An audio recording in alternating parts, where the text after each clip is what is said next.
वक्फ विधेयक मंजूर केल्यानंतर आता संघाचा चर्चच्या जमिनींवर डोळा।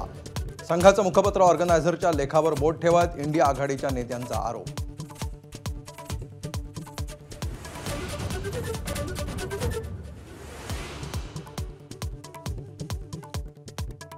रामासारखं वागण्याचा प्रयत्न करा। वर्धापन दिनाच्या शुभेच्छा देताना उद्धव ठाकरेंचा भाजपला टोला।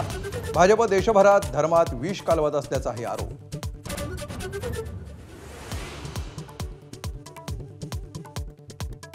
भाजप कोणताही मुद्दा हिंदुत्वाशी जोडून देशातलं वातावरण गढूळ करतोय। संजय राऊतांची टीका। मुख्यमंत्री काळाराम मंदिरामध्ये का आले नाहीत, राऊतांचा प्रश्न।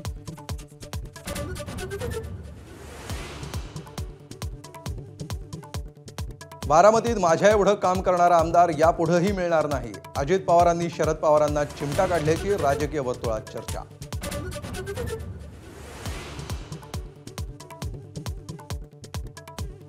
सर्व हिंदूंसाठी मंदिर, स्मशान आणि पाणी एकच असलं पाहिजे। सरसंघचालक मोहन भागवतांचं वक्तव्य।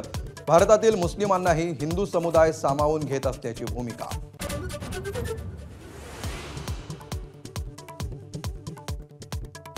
दीनानाथ मंगेशकर रुग्णालयातील गर्भवतीच्या मृत्यूचा लेखी अहवाल उद्या महिला आयोगासमोर सादर होणार। अहवालानंतर रुग्णालय प्रशासनावरील कारवाईबाबत निर्णय होणार।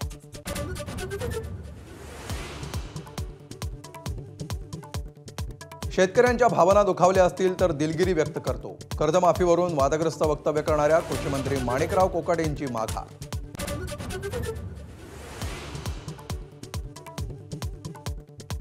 लातूरमध्ये महापालिका आयुक्त बाबासाहेब मनोरे यांचा गोळ्या झाडून घेऊन आत्महत्येचा प्रयत्न, पण सुदैवाने बचावले।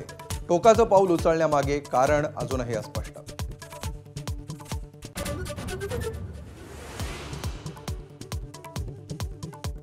नागपुरातील राम जन्मोत्सवाच्या यात्रेमध्ये हिंदू मुस्लिम ऐक्याचं दर्शन। रथावर मुस्लिमांकडून पुष्पवृष्टी।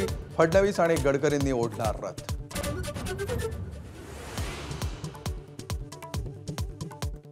काश्मीर ते कन्याकुमारीपर्यंत रामनवमीचा उत्साह। महाराष्ट्रातही रामजन्माचा सोहळा थाटामाटात साजरा। अयोध्येतील मंदिरामध्ये किरणोत्सव।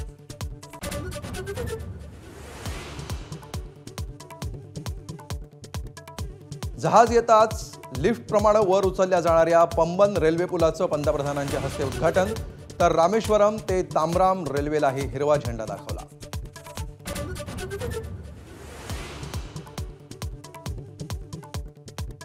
तहानलेल्या चित्त्यांना पाणी पाजणाऱ्या वनविभागाच्या वाहन चालकावर निलंबनाची कारवाई। स्थानिक लोकांमध्ये कारवाईनंतर संताप।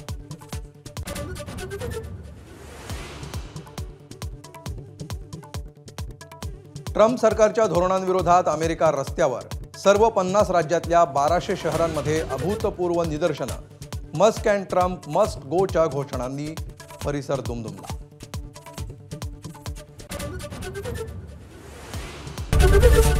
एबीपी माझा, उघडा डोळे बघा नीट।